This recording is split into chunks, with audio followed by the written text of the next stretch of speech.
Welcome to Flourish. I'm Diane Planidin, and you're in the right place if you're ready to create an inspired life.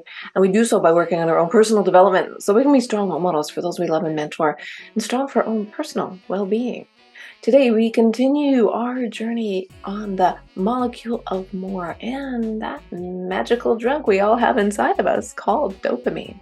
It's ruthless, and it wants to reach its goals, and it'll do whatever it takes. So this chapter is all about domination. How far will you go?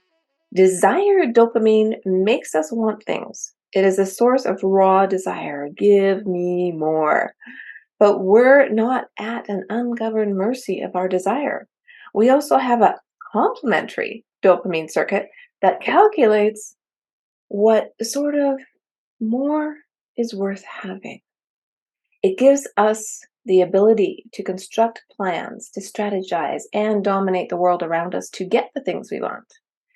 How does a single chemical do both things? We are in the cups of The Molecule of More, international bestseller from Dr. Daniel Lieberman and Michael Long, and it is a fascinating read. I can't read the whole book verbatim, but I'm going to give you a summary. So how does this do this? How does dopamine do two things, right? Dopamine moves through different brain circuits, yielding different functions, and toward a common end, a relentless focus on enhancing the future. It is called a control circuit because its purpose is to manage the uncontrolled urges of desire dopamine, to take that raw energy and guide it toward profitable end. Also, by using abstract concepts and forward-looking strategy, it allows us to gain control over the world around us and dominate our environment. And when I talk about environment, I'm talking about our external world that impacts our behavior. It's not necessarily just nature. It's everyone around you. Maybe pushing those buttons, right? Let's continue. In addition, the dopamine control circuit is a source of imagination. It lets us peer into the future to see the consequences of decisions we might make right now, and thus allows us to choose which future we prefer. Choice. Finally, it gives us the ability to plan how to make that imaginary future a reality. Like the desire circuit, which only cares about things we do not have, control dopamine works in the unreal world of the possible. The two circuits begin in the same place, but the desire circuit ends in part of the brain that triggers excitement and enthusiasm, while the control circuit goes to the frontal lobes, a part of the brain that specializes in logical thinking. In this way, both circuits give us the capacity to consider phantoms, things that don't physically exist.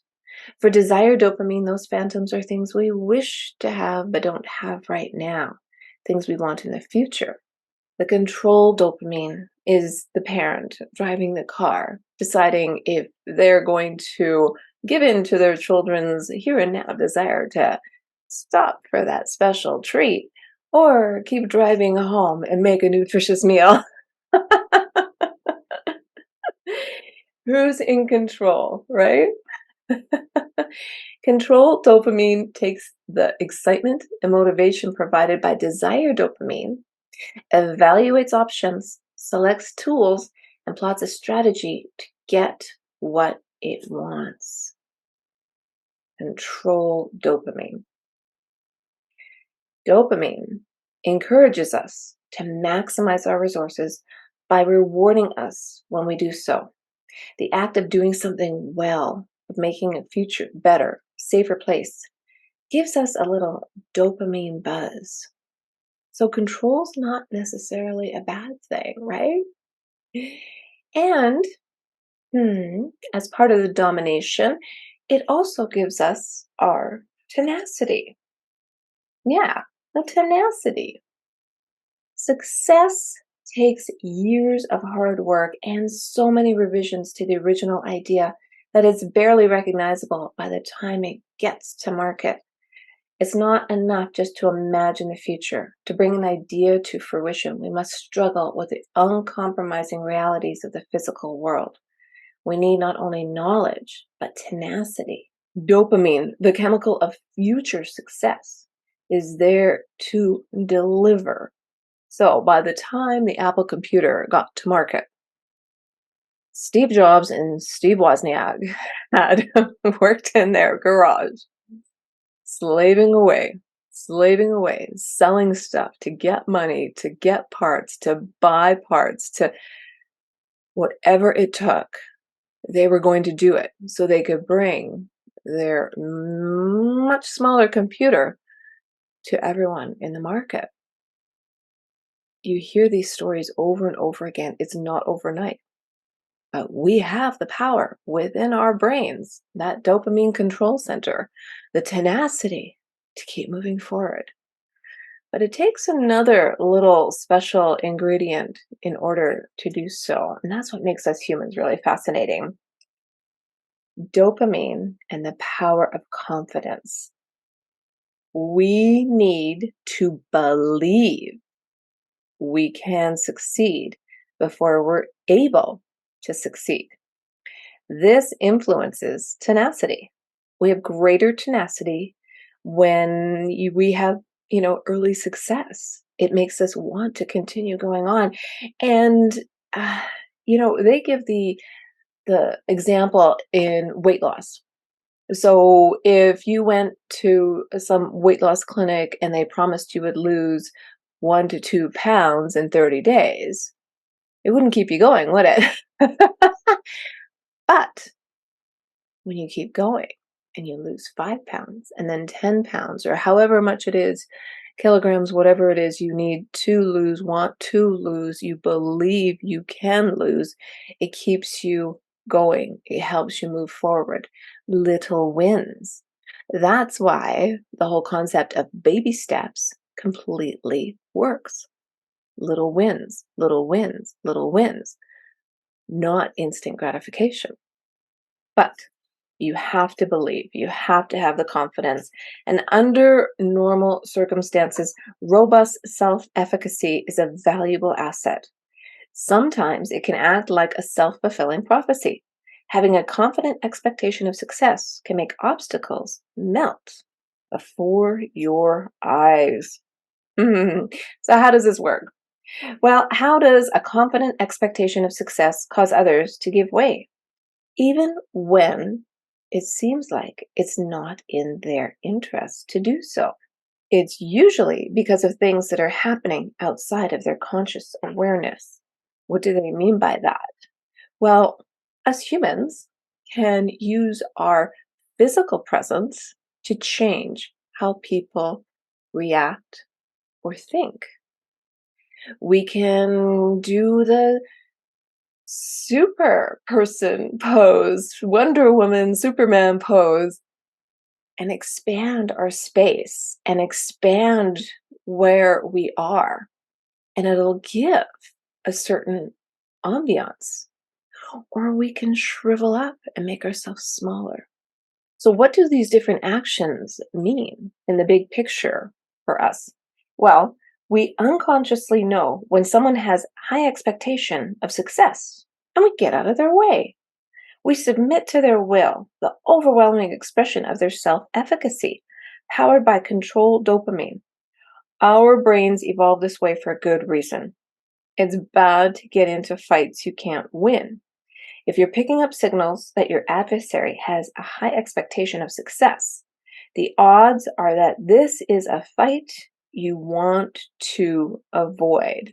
And they give an example in a book about a football game where one team was way, way behind the other. And then something changed. Their belief in themselves to win changed. Their belief that they were destined to prevail, their self-efficacy, was stronger that day than their opponents. Success inspired confidence. Confidence produced success. You must have that belief. You must have that belief. Planning, tenacity, and force of will through personal effort or by working with others. These are the ways control circuit dopamine lets us dominate our environment. But how do we behave and feel when the system falls out of balance? In particular, what happens when there is too much or too little control dopamine? Hmm. They give the example of Buzz Aldrin, who landed on the moon, about his outer space challenge and his inner space struggle. I mean, how do you top that? How do you top landing on the moon, right? So he wrote in his biography of his struggles with addiction, with alcohol, divorces. What was next for Buzz Aldrin? Household name. What was next for him? And fortunately, he did recover. He did move on. He did find meaning and purpose and belief in himself again. And it says here, it's important to remember that biology is not destiny. People whose controlled dopamine systems are at one extreme or the other can change, in his example. People with ADHD can improve dramatically with medication, psychotherapy, and sometimes just time. Colonel Aldrin, who faced a different problem, eventually found ways to harness the intensity of his creative drive. Since returning from the moon, he has written or co-written a dozen books, produced a computer strategy game, and proposed a revolutionary method of space travel that could make a crewed mission to Mars more practical. He also found time to be on TV, etc. But you have to remember or remind yourself we are all human, and it's really important to understand these things because you can think of how many famous celebrities that had driven themselves into despair and even death because what was next? That's dopamine. Dopamine, it says, doesn't come equipped with a conscience. Rather, it is a source of cunning fed by desire. When it's revved up, it suppresses feeling of guilt, which is a here and now emotion. It is capable of inspiring honorable effort, but also deceit and even violence in pursuit of the things it wants. Dopamine pursues more, not morality. To dopamine, force and fraud are nothing more than tools. Oh, this is getting spicy. Winning competitions along with eating and having sex is essential for evolutionary success.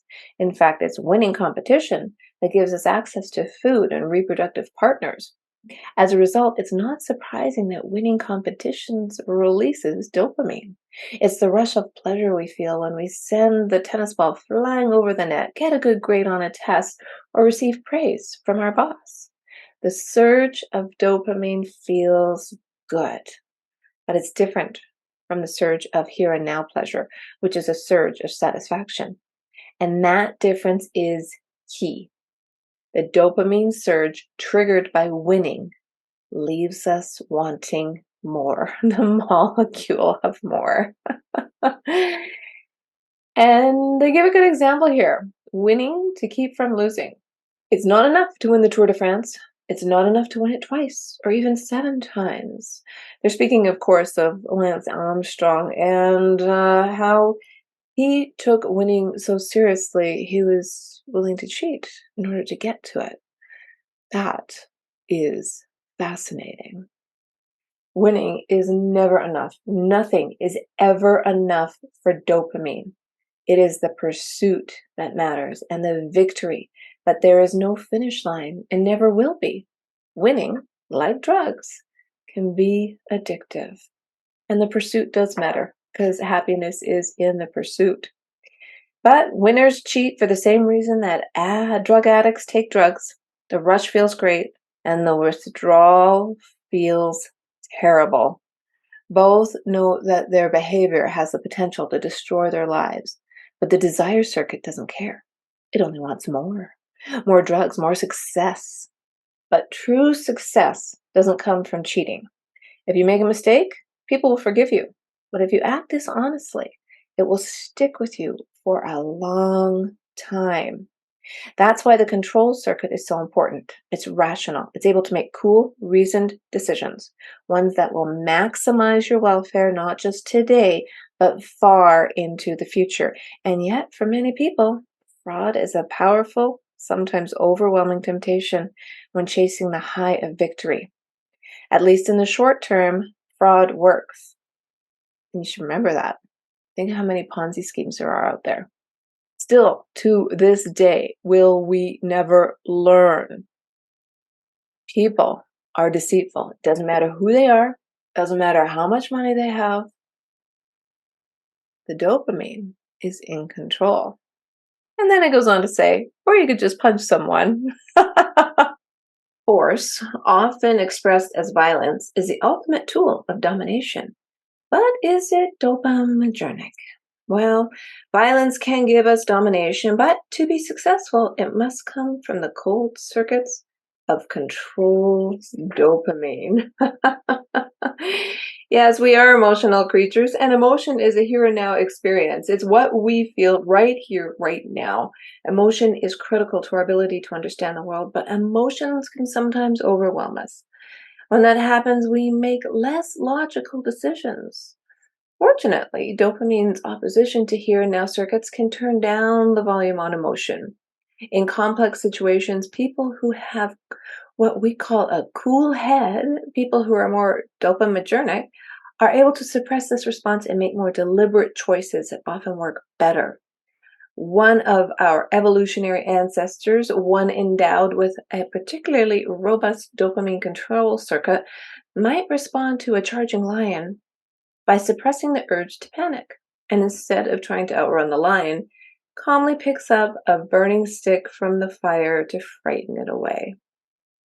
When bold action is required in the midst of chaos, the one who can stay calm, take stock of available resources, and quickly develop a plan of action is the one who will pull through. And that's why it's kind of important to practice patience.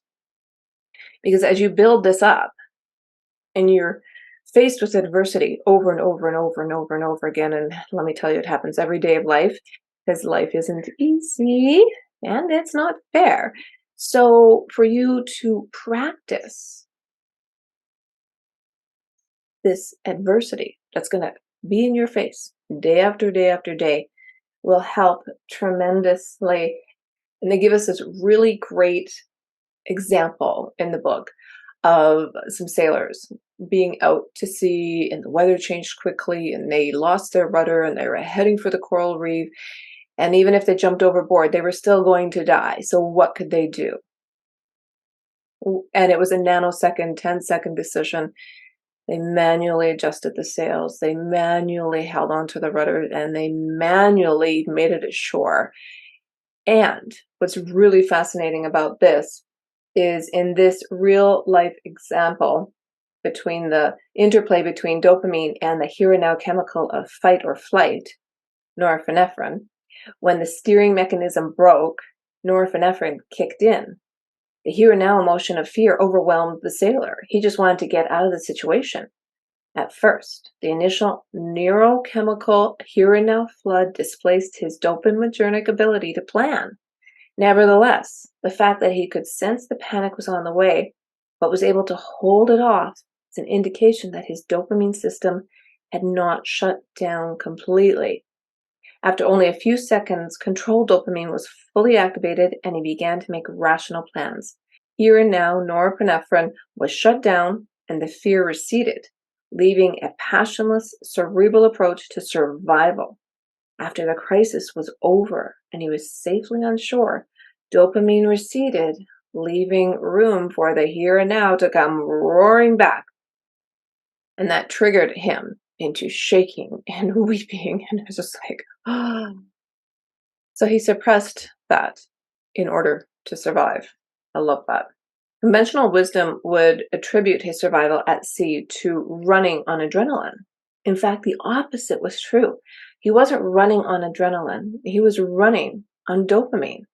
During the intense moments when he saved the boat and his life, dopamine was in control and adrenaline, called norepinephrine, when it's inside the brain was suppressed. And it turns out that some people are naturally better at suppressing emotion than others. In fact, they're born that way, in part because of the number and nature of their dopamine receptors, molecules in the brain that react when dopamine is released. And this difference is your genetics. It's amazing. What happens if you didn't win the genetic lottery and your emotions are out of control? Your desire dopamine circuits much stronger than your tenacity, your willpower. Well, the neurotransmitter dopamine is the source of desire via the desire circuit we talked about earlier, and tenacity via the control circuit. The passion that points the way and the willpower that gets us there. Usually the two work together, but when desire fixates on things that will bring us harm in the long run, a third piece of cake, for example, dopaminergic willpower turns around and does battle with its companion circuit. Willpower isn't the only tool control dopamine has in its arsenal when it needs to oppose desire, to stop you from eating that third piece of cake. It can also use planning strategy and abstraction, such as the ability to imagine the long-term consequences of alternate choices. But when we need to resist harmful urges, willpower is the tool we reach for first. As it turns out, that might not be such a good idea. Willpower can help an alcoholic to say no to a drink once, but it's probably not going to work if he has to say no over and over again for months or years. Willpower is like a muscle. It becomes fatigued with use, and after a fairly short period of time, it gives out. So you need to exercise that muscle. You need to exercise it. You need to build it up. You need to practice, practice, practice. And it's little wins, little wins. And this is a little reminder, even to myself.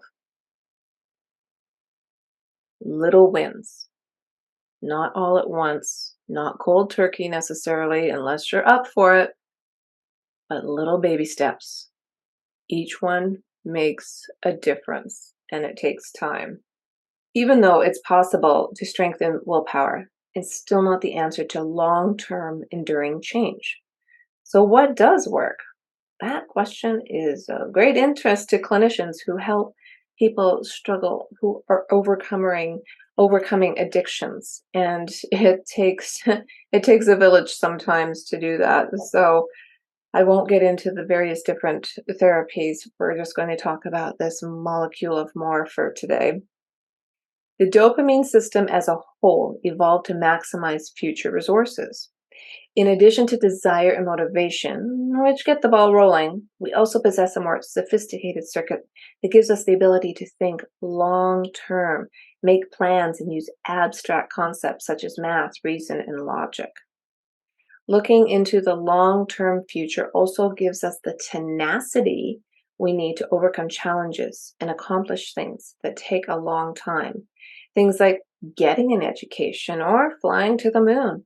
It also gives us the ability to tame the hedonistic urges of the desire circuit, suppressing immediate gratification to achieve something better.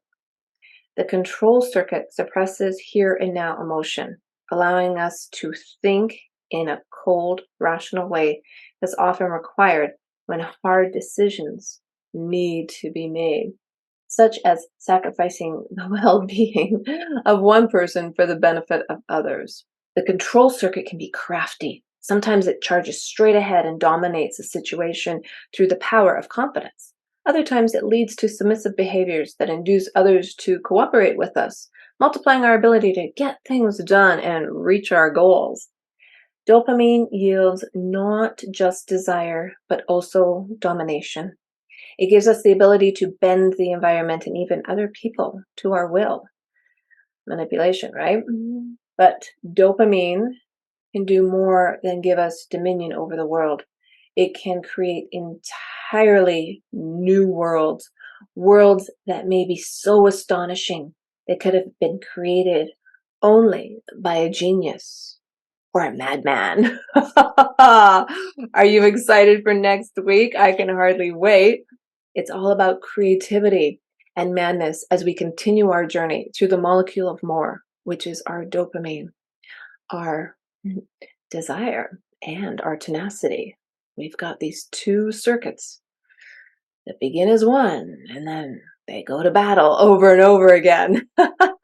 By helping each other out here, because I'm not a doctor, I'm not a psychologist, I am sharing this book with the universe because the more we know about what makes us tick, the more we can all live a more inspired life. Well, if you like the show, share it with somebody you know, and hey, hit that subscribe button. You don't want to miss the genius, or is it madness, of next week. We'll see you then.